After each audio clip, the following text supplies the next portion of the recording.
Hello students, आज हम +1 history से रिलेट कुछ बातें आपको बताएंगे। +1 हिस्ट्री के अंदर टोटल 11 लेसन है। इसमें इंडिया से रिलेट कोई लेसन नहीं है, वर्ल्ड हिस्ट्री इसके अंदर है। आप जब +2 में पढ़ोगे तो +2 के अंदर इंडियन हिस्ट्री है। तो आज हम एक एक करके इन लेसन के बारे में थोड़ा थोड़ा आपको बताऊंगा। फर्स्ट लेसन है from the beginning of time. Earth surface पर सबसे पहले हमारे जो एंसेस्टर थे वो कौन थे? वो प्राइमेट, वो एप, वो होमोनाइड्स, वो होमोनिड्स, ऑस्ट्रेलोपैथिक्स, होमोसेपियंस, होमो इरेक्ट्स, होमो हैबिलिस, इन सब के बारे में हम पढ़ेंगे। ये माना जाता है होमो सेपियंस सबसे वाइज मैन था। तो फर्स्ट लेसन के अंदर हम इन सब के बारे में पढ़ेंगे। Second, writing and city life. इस लेसन को हम मेसोपोटामियन सिविलाइजेशन भी कह सकते हैं, क्योंकि वर्ल्ड के अंदर सबसे पहले राइटिंग वर्क मेसोपोटामिया में ही हुआ था। ये बात अलग है कि उनकी ये स्क्रिप्ट आज तक पढ़ी नहीं गई है, अनडिसाइफर्ड है। सिटी लाइफ, वहाँ पर मेनली 4 सिटी थे जिनके बारे में हम पढ़ेंगे। नॉर्थ में मारी और साउथ में उरक और बेबीलोन। ये सिविलाइजेशन प्रेजेंट में जो इराक कंट्री है वहाँ पर ये पनपी थी। इसके ईस्ट में टिग्रिस और वेस्ट में यूफ्रेट रिवर है। थर्ड लेसन है एन एम्पायर अक्रॉस 3 कॉन्टिनेंट्स। एक ऐसा एम्पायर जो 3 कॉन्टिनेंट में स्प्रेड हुआ था। 3 कॉन्टिनेंट्स मीन यूरोप, अफ्रीका और एशिया। मेडिटेरियन सी इसी में कंसिस्ट था। यहाँ पर एक एम्पायर बना था जो 3 कॉन्टिनेंट्स में फैला था, इसलिए इसको बोला जाता है एन एम्पायर अक्रॉस 3 कॉन्टिनेंट्स। इसमें हम रोमन सिविलाइजेशन के बारे में पढ़ेंगे, बट थोड़ा सा रोमन सिविलाइजेशन से पहले यहाँ पर जो सिविलाइजेशन थी जिसे हम ग्रीस सिविलाइजेशन बोलते हैं, उसके बारे में भी थोड़ा बहुत यहाँ पर इसके बारे में लिखा गया है। फोर्थ लेसन है the central Islamic land. Mecca Medina से किस तरह इस्लाम पूरे वर्ल्ड में फैला, किस तरह पैगंबर मोहम्मद मैसेंजर बने। हम उनके 4 खलीफत के बारे में पढ़ेंगे जो अबू बकर, उमर, उस्मान और अली थे। उसके बाद सल्तनत पीरियड के बारे में पढ़ेंगे। तो ये सब कुछ है द सेंट्रल इस्लामिक लैंड के अंदर। फिफ्थ लेसन है nomadic empire. Nomadic empire Genghis Khan से रिलेट है। चंगेज खान मंगोलिया से रिलेट करता था और उसने वर्ल्ड में सबसे बड़ा एम्पायर बनाया था।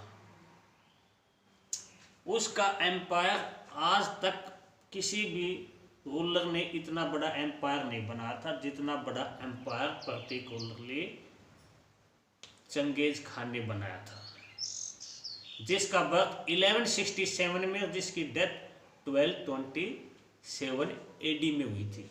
तो ये सब कुछ हम पढ़ेंगे नोमैडिक एम्पायर में। 6th लेसन है द 3 ऑर्डर्स। ये लेसन रिलेट है यूरोप कॉन्टिनेंट से।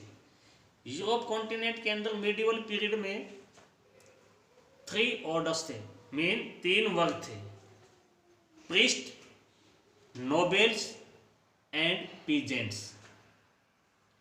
इनका आपस में रिलेशन कैसा था, किस तरह रहते थे, ये सब कुछ हम इस लेसन में पढ़ेंगे।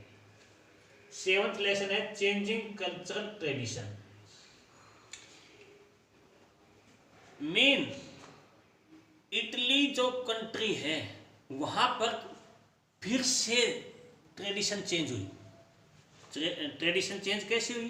क्योंकि रोमन एम्पायर का एंड होने के बाद यूरोप कॉन्टिनेंट बहुत सालों तक एक ही जगह पर रुका रहा, कोई भी डेवलपमेंट नहीं हुआ। इटली के अंदर फिर से कुछ ऐसे सिटीज थे लाइक पादुआ, जनेवा, रोम, फ्लोरेंस, जहाँ से फिर से ट्रेड मेडिटेरियन सी के थ्रू वर्ल्ड के डिफरेंट कंट्रीज में होने लग गया। और फिर से रोमन कल्चर की जो कैरेक्टरिस्टिक्स थी वो यहाँ के लोगों ने फिर से उनको अडॉप्ट किया और उनकी जो ना कल्चर चेंज होने लग गई, जो लंबे टाइम तक रुकी हुई थी। ये सब बातें हम चेंजिंग कल्चरल ट्रेडिशन लेसन में पढ़ेंगे। 8 confrontation of culture main Europe medieval period में यूरोप ने अपने कॉन्टिनेंट से निकल करके अटलांटिक ओशियन को क्रॉस किया और वो नॉर्थ अमेरिका, साउथ अमेरिका पहुंचा। वहां की कल्चर से वो कन्फ्रंटेशन हुए, टकराए। ये सब बातें जो है ना हम मिडिवल यूरोप में 8th लेसन में कन्फ्रंटेशन ऑफ कल्चर में पढ़ेंगे, जो यहाँ के इंडिजिनस पीपल को इन सेटलर लोगों ने किस तरह हटा दिया। 9th the industrial revolution.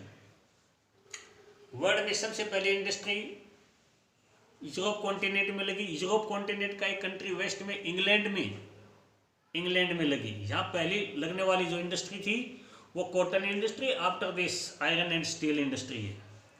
तो जब यहाँ पर क्यों इंग्लैंड में ही क्यों सब कुछ हुआ?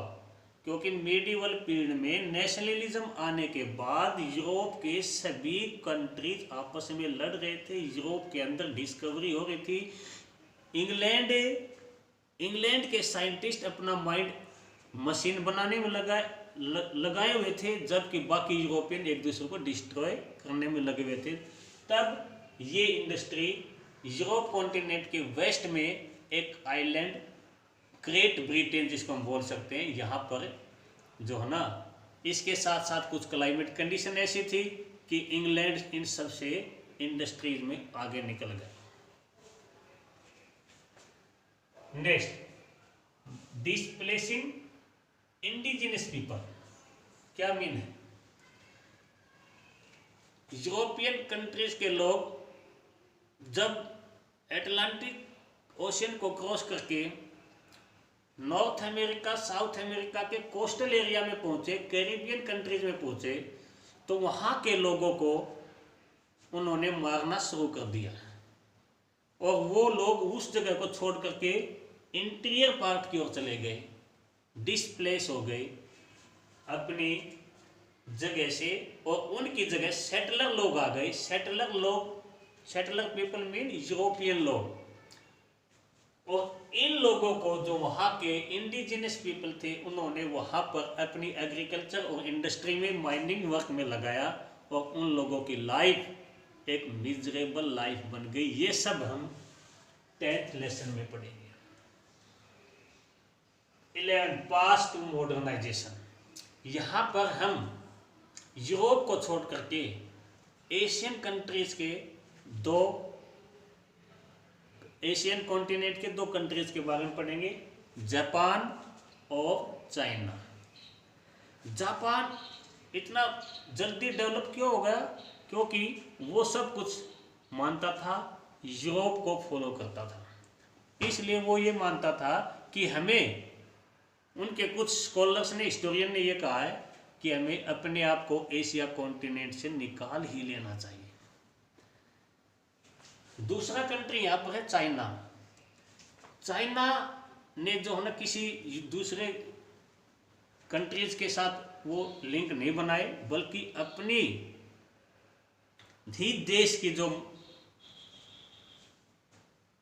ट्रेडिशन है, एंशिएंट ट्रेडिशन है उनको ही अडॉप्ट किया और आगे निकल गए।